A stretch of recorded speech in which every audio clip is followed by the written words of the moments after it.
د سولې عالي شورا وایي په لنډو ورځو کې به د سولې تړون لاسلیک شي. د سولې عالي شورا اجرایي غړی عبدالحکیم مجاهد وایي د امریکا او وسلوالو طالبانو ترمنځ په نږدې راتلونکي کې د سولې هغه هوکړه لاسلیک شي چې پکې د امریکایي ځواکونو د وتلو پر مهال ویش بحث شوی او په اړه یې توافقات رامنځته شوي دي.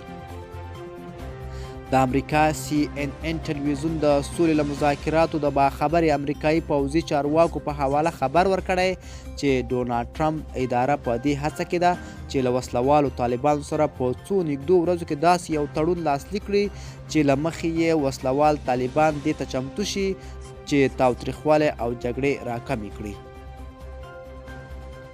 همداراز نیویارک ټایمز ورځپاڼې هم د امریکایي چارواکو په وینا خبر ورکړی چې امریکایي پلاوی چمتو دی څو له وسلوالو طالبانو سره د سولې هوکړه په دې شرط لاسلیک کړي چې وسلوال طالبان له تاوتریخوالي لاس په سر شي او په دې برخه کې پر خپلو کړو ژمنو عمل وکړي.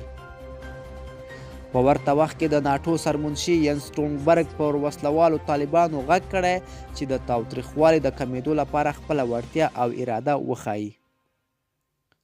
نوموړي تېره ورځ بروکسل کې خبریالانو ته ویلي چې ناروې او جرمني وړاندیز کړی چې د افغانانو ترمنځ د سولې په خبرو کې مرسته وکړي.